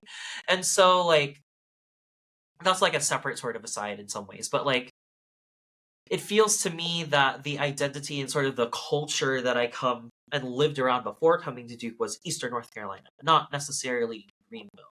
Yeah. Like that just feels like a not worthwhile distinction to be made. Yeah, fair. And I think that depends on the place too, which you said. But yeah, like in Tennessee, it's different too, because like, I mean, even on the Tennessee flag itself, the tri-star, what are the 3 stars for? Middle Tennessee, West Tennessee, East Tennessee. So there is like they're even called the 3 grand divisions. And you know, like the dividing line is like negligible. It's like whatever you want it to be, more or less. Maybe between East and Middle, you could say it's the time zone change, but between Middle and West, you can't even claim that. It's just like a feeling, man. But like this is actually such a fascinating aside because like North Carolina also has these divisions. Yeah. But it's Yeah. like the coast, the Piedmont, and the mountains. Mhm. And I just remember in 4th grade, which is when I moved to North Carolina, just like this is so random. Like, why is it these divisions? Yeah, Tennessee's But the then same. I live here, and it's like, oh, that's why. Yeah. You know, I mean, they're culturally very different. Like Michael Green, who we'll talk about later on the Patreon, but like he, I mean, even in his talk at Nava 57, one of his points was like, and it's an old Tennessee license plate now, but it's got like the Smoky Mountains basically on it. It's got the mountains and like, you know, the mist over them. It's like different shades of green going back. I'm looking up here because I have one hanging on my wall, my old one. And but his point was like, what does this relate to, or like what does this have to do with the people of West Tennessee or Middle Tennessee even? Because like, yeah, West Tennessee is the Mississippi Delta or the Mississippi like river, you know, valley, whatever. Then Middle is like the Cumberland Plateau. It's flat, it's boring, everyone hates it, and it sucks. And then East Tennessee is great and has like all these mountains that are on the, you know, they're the thing that made the cut for a reason. And I think the place that I was going with that is just saying that East Tennessee is better than anything. But also a point that I'm kidding. A point that I wanted to kind of go back and get to was what you were talking about, like when you're saying to other people at like, or that you wouldn't say to other people at Duke that you're like a Duke student because like it's repetitive. It's pointless to even like say because of course. I wonder like. I mean, like, it feels like there's a strong correlation between that kind of just like attitude or that like not attitude because it makes it sound weird, but like that line of thinking with the reason that I never saw a Massachusetts flag on anyone's wall in Boston. Like, because like we're here in Boston, we're here in Massachusetts, whatever. It's only the, like you said, the foreign kids, the out-of-state kids, like they're the only ones that are hanging up the flags that say like, hey, here's an identity of this place. And like, honestly, I was hanging my Tennessee one up. I didn't have a sign that said this on it, but it was pretty much like, please ask me about the Tennessee flag. Please ask me what this means. I'll gladly explain to you how East is the best. But yeah, no, it depends like how far away you get from home, I think, too, or from the said group, in other words. Or what you perceive as home. Yeah, and I know I'm not like breaking any new ground by saying that, but yeah, like it definitely, yeah, what we perceive as home is a good way of putting it. Yeah. Yeah. Yeah, man, I would love to. I see. We didn't have any. I went to Boston University, where Whitney Smith was there, and we didn't have a vexillology class, at least at the time. They might now, but yeah, I doubt it. I remember when I first tried to create the class, I was looking for any other flag classes out there. Right, totally. Great segue now that I think about it, because I feel like we really do need to build up where did this class come from. So yeah, I created this class in fall 2020, or at least the concept was really born out of an earlier project of an Instagram account that I used to run. I don't know if we want to get to that later, but it is somewhat relevant. I don't know how much time we have, honestly. So anyway, let me give the 2-minute sort of summary of that. Yeah. You got 2 minutes to pitch me on this class. Let's go. Yeah. Well, I got a busy schedule. Yeah.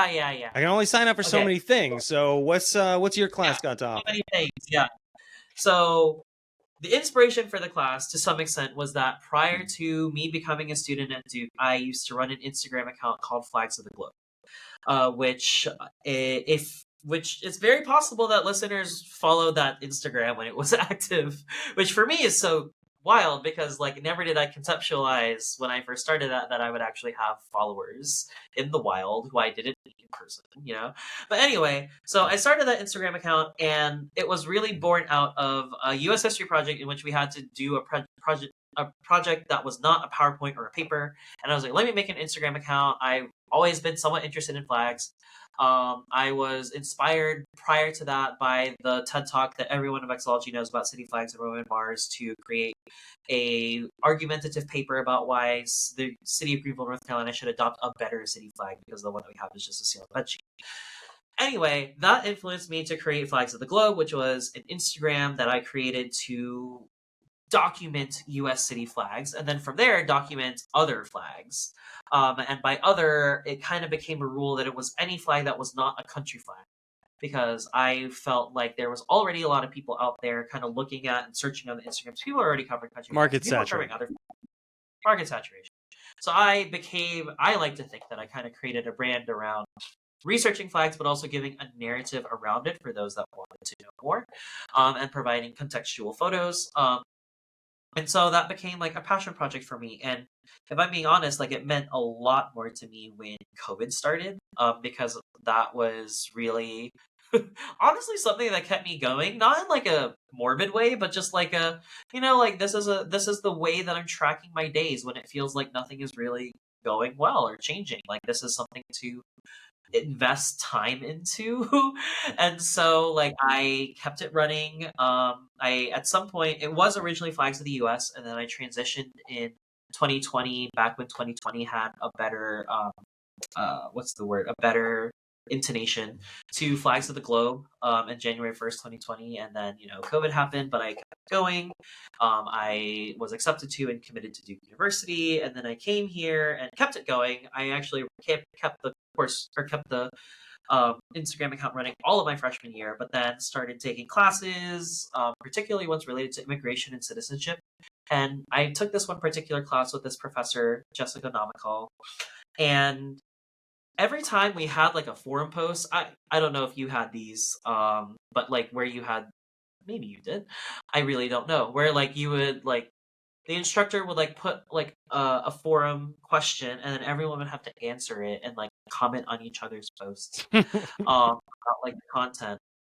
And I like on every single question that she posed that was just like, find something related to this, I found a way to add flags into it. Like I made it a challenge to myself, because it kept me going. Because like these are so mundane like posts, I might as well try to make them more interesting to myself. So like for example, like there was one on like the Haitian Revolution. And I was like, oh, let me look into the Haitian flag more and like really unpack that for this. Dessalines and all And I would that. write There's some good history paragraphs, there. and like other places. I like unpacked the partition of India through the Indian and Pakistani flags. Like I just made it interesting for myself. And and I remember like through that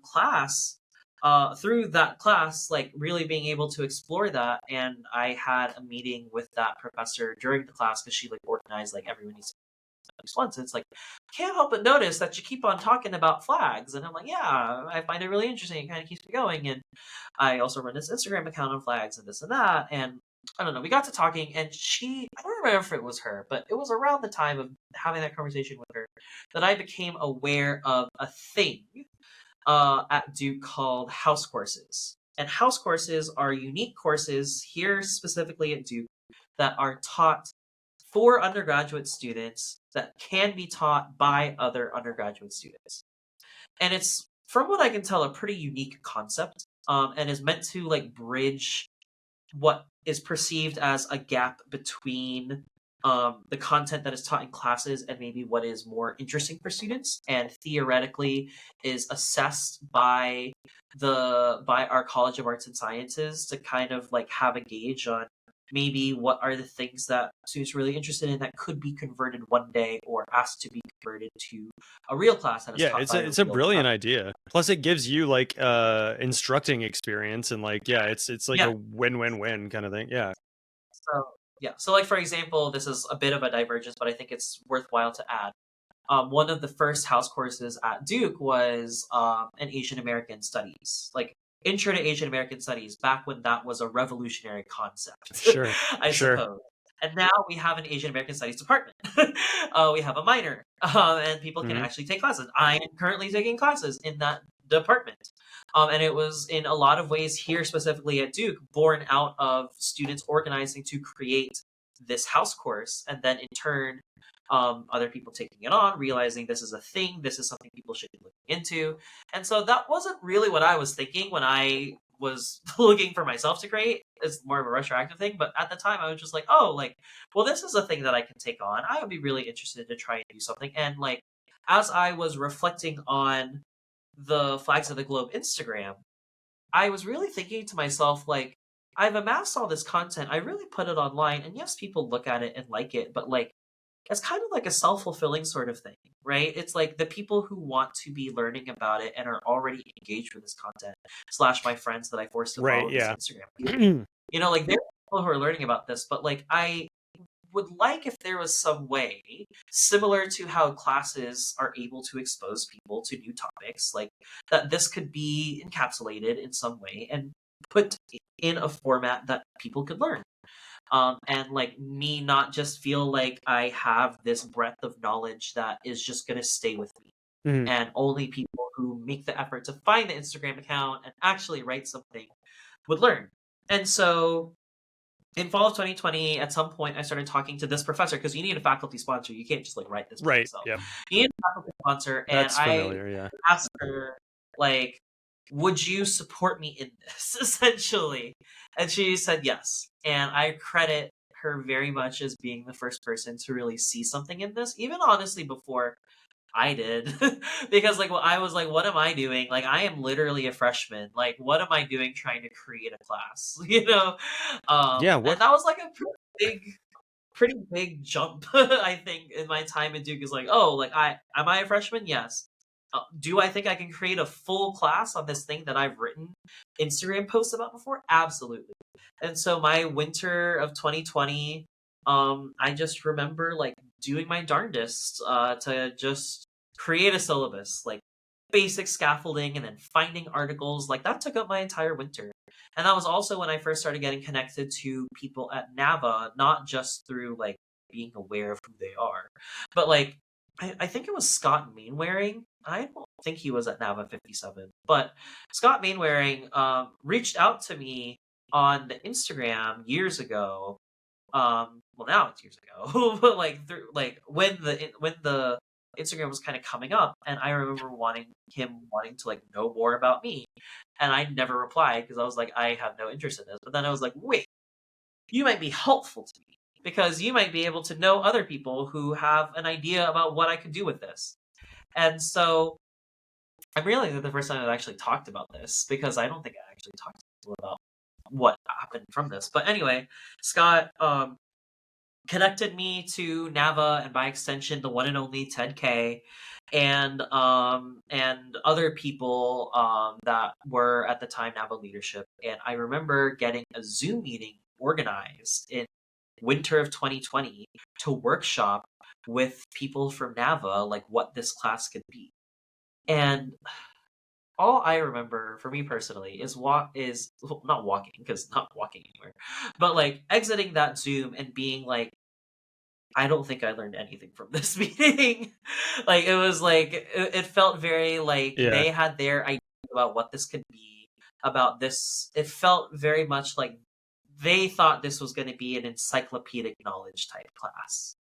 And I knew at that point that was not what I wanted to do. Right. That is not how I conceptualize what this could be, or like the potential of what this could be. And so I did so much more research. I was not in spite, I guess, but like there is much more perspective that I could bring to this that is not just me trying to introduce every flag, or even every like country flag. Like that's not what I wanted for the meeting. That's not what I wanted. So like I workshopped it.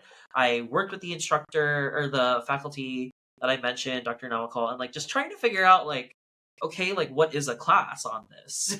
Like what could this be? Yeah, because I don't know. Like I've never had anything to compare it to, and I'm sure that you didn't either. Like as you said, you looked up like other places that maybe have this, and like the fact that you can't find it is speaks volumes, as they say. But you gotta kind of build it from the ground floor up. Like maybe what, like that's the cool thing though, is like years from now people are going to be like, hey, what's a flag on, or what's a course like on flags look like, and they'll find yours and be like, okay, all right, here's the syllabus, like all right, here's what he did, that could work. Like and obviously shoulders of giants, you're going to build on it too. But yeah. So I will say the only example, the closest thing I had to example is I don't know if you're familiar with Scott Gunter, but he's a professor at San Diego State. I think it's San Diego State.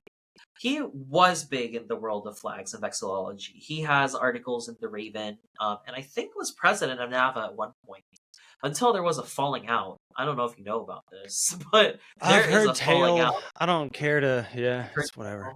It's the very last article in my syllabus currently, actually, the story of the fallout. But anyway, so he his articles I still assign. Like it's like that. Like anyway, he is a professor and has taught, I think, what is an equivalent to like a freshman seminar on the American flag. Like it's a whole class on the American flag, but not just like its history, but also its cultural perceptions and like how do you view the American flag. And I think it's very freshman seminar. He talks about how I view it. What? Me personally, how I view it. He has a whole list. Oh, never mind. Sorry, I heard wrong. No, we have in the the royal you. No, I know. The royal. Yes, yeah. And I remember he sent me that syllabus and like was talking with him more, and he was really excited for it. And it was really funny because like 2 years later, like after I've taught this course 3 times, he emails me and is like, hey, did that class ever happen? Like it was kind of funny. And I was like, yeah, it did actually. Here's like the syllabus. And it was really great. Like he was really happy that I actually pulled through. Yep. But anyway, in spring, like I went through, I don't know if this sounds like an arduous task, but like actually submitted it to the Trinity College of Arts and Sciences and workshopped with whoever was their blind reviewer to like set it up to their standards, because it felt very, I remember one of the first feedback that I got from those blind reviewers who like make sure that everything is legit is like, this is so disparate, like you have articles from so many different fields. And I'm like, well, yeah, that's kind of the point, because this isn't a field yet. And so where do you expect me to draw material from? Like I had like sociology, anthropology, political science, history, psychology, like you name it, like in that sort of realm in social sciences, I had something on that, art and art history too. Right. And so like it just felt to them like, what is going on here? But that's, I mean, like, was like, oh, yeah. Yeah, no, well, sorry. I mean, yeah, I can see why they thought that, or like why, and without knowing any better, like would think that, because like we talk about it like plenty, but like at Nava and on this show and everything. It's like, flags are tied into so many different things. Like anytime anybody asks me like my equivalent of that question, which is like, what do you talk about on the show? Like, what do you do? Like, what's the point of a flag show type thing? It's like, or just like, why are you interested in flags? It's like, well, they combine so many things. They combine graphic design, they combine history, they combine politics in a lot of cases. Like, a lot of these they tell a story, in a lot of cases too. Like you were talking about with the star on that Filipino island one, and with obviously the US one, how it expands. But there's so many things wrapped up into one that, like, yeah, if I were to come to somebody and be like, hey, I've got a course that combines, like, I mean, without saying the word vexillology, or honestly saying the word vexillology, because nobody's gonna fucking know it, but like be like, yeah, it combines like all these things, and like I'm gonna tie all these things in to one thing, and then I'm gonna teach a course about that. Like I could see operative like keywords aside, somebody being like, you're gonna do what? Like, what? How? Yeah. And why? And you're a freshman. Like, yeah, and you're how old? Like, what do you, who? Whew. Yeah, outsized and so, britches. Like, it was an uphill battle, I will say. Oh no, I'm but sure. Eventually it was like, well, yeah, like this is a thing, like like, and yeah, so eventually it got approved and was like I remember having so many screenshots from this because I was like, I can't believe I pulled this off. Like it's on like our registry, like this thing that I just wrote is now like on like Duke's registry. People can register for it, and yeah, that's kind of where things started. I go very quickly into the history because I think it's worth saying publicly. All right, because very it's not quickly though, because we do need to start kind of like winding down here. I will just very quickly, because I think it's good to know. The very first time that I taught this class in the fall of 2020, there was one student, and that's a club at that point. Honest, yeah, it's a club. It's not even a club. That would not get recognized. I was gonna say, I was like, EK at BU is like, there's a few people in it, but I mean, I look back, and if I'm being honest, that was kind of a gut punch. Like I put all this work into designing this thing that I intended to be shared and loved, and like I'm breaking barriers, and like for only one person, who was, by the way, like the star of Duke's men's soccer team, like, which was such an interesting dynamic. But like, for the only person to sign up for this to be like one student, like it wasn't the easiest thing to swallow, to be honest. Yeah, for sure. And like, like there was a moment where I was like, is this worth it? Like, should I even try to do this again? And then it was also sort of combined at that time with that faculty, Dr. Namakal, kind of telling me like, I don't really think I have the bandwidth to support this anymore. And so it felt like even more of an uphill battle the first time I taught this to teach this a second time, because then I had to figure out a new professor to support it. It was like, that's not the easiest thing to figure out. So I found a new professor. Is actually I mentioned that I took a class in the political economy of Southeast Asia. That professor actually ended up being the sponsor for the second time around that I taught this course. Yeah. And then from there, it became 4 students. I had 4 students that following spring, and then the fall after that, it was 9, and then after that, it was 10. New students, not people taking the class again. Just yeah. So it grew, like, and like now I'm still very proud of that. I will say this fall, that the fall 2023 that I'm currently teaching in is 2. And so we went down. But I will say that, throughout it all, I will definitely say that it has not been easy. But it has been very rewarding, and I've learned a lot. I like to think that my students have learned a lot. But I think there's a lot to be taken from, like, not even just like what I did for what I did and like trying to create the flags, but like I just point that out because it's like I don't want to create this narrative of like he created a flag class and he lived happily ever after in his little flag. I mean, the usual narrative of somebody creating a flag class and living happily ever after. Yeah. That tale that we all But know yeah. and love. Yeah, yeah. So I just I don't know. I just think it's worthwhile kind of putting that. And the syllabus has changed. I've moved things around. The way I'm teaching it now is not how I taught it the first time. Some key things have happened. Some people have always visited. Michael Green has visited every time.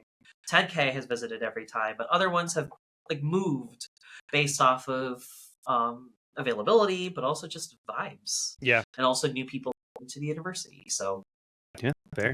we can kind of go from there and other places, but I feel like I just kind of wanted to say that specifically about the class and put that in record because I don't think I've ever really said that on record of like what has been the trajectory. And I am both proud in some ways, but also it's like, you know, if this were to ever be duplicated, it takes a certain person to try to build that and feel like yeah, this is... to kind of follow like not entirely faithfully follow your outline, but like yeah, it's definitely a good jumping off point. But yeah, I think with that we got to start winding down here though. So let's go ahead and get into plugs.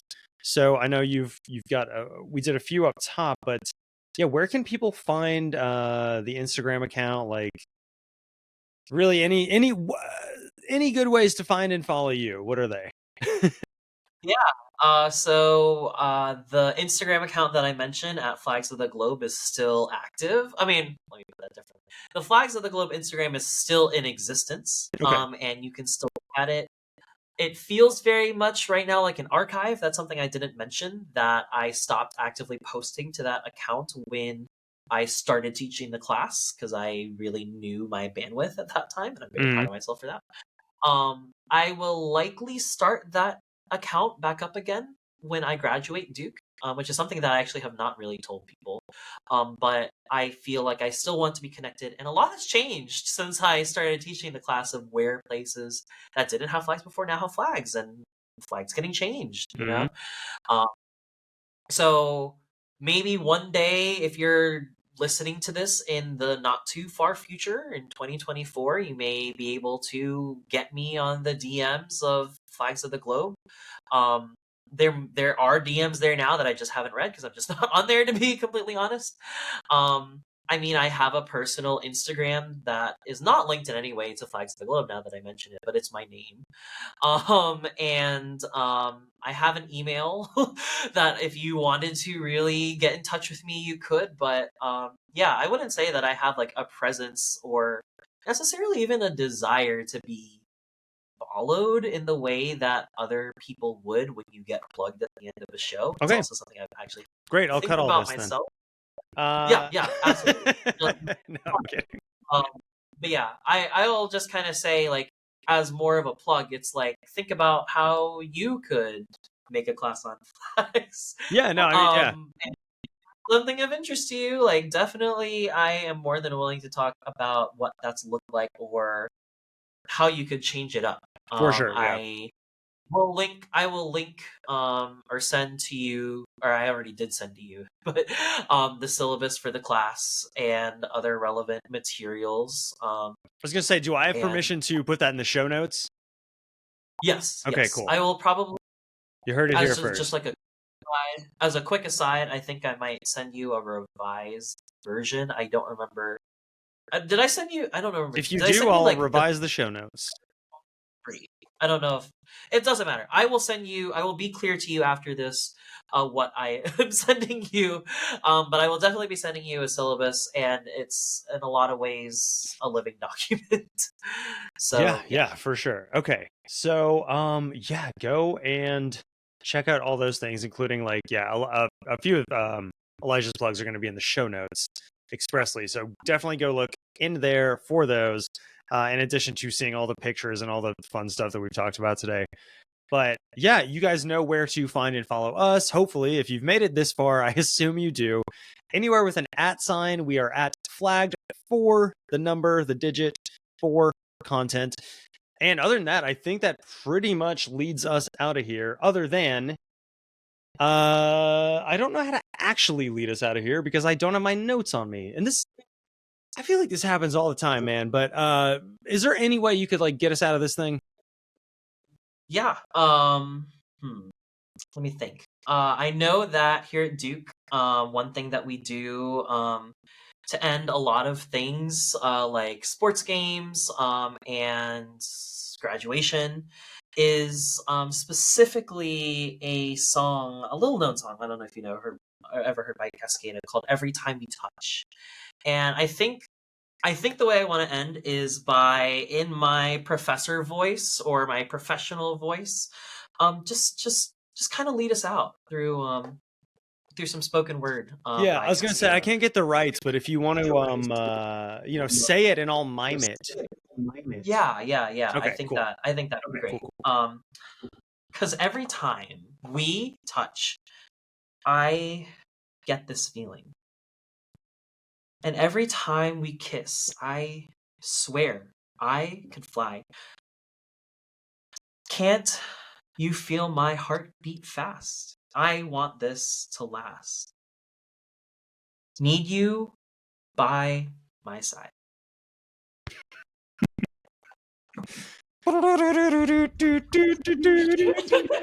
Yeah, sorry. I think I can do that. And then it's bumping in the parking lot. I was gonna say, I find if I do it badly enough, the censors don't care. Yeah. That's how I live my life, I can man. pull out karaoke. I can pull out the karaoke. Oh yeah. No, there's no way. Yeah. Hey, on that note, let's let that ride. And I appreciate you so much for coming on, man. Thank you again. This has been great. And this has also been Flagged for Content. Thanks, y'all, for listening. Or another way to say that at the end is, thanks for listening, y'all.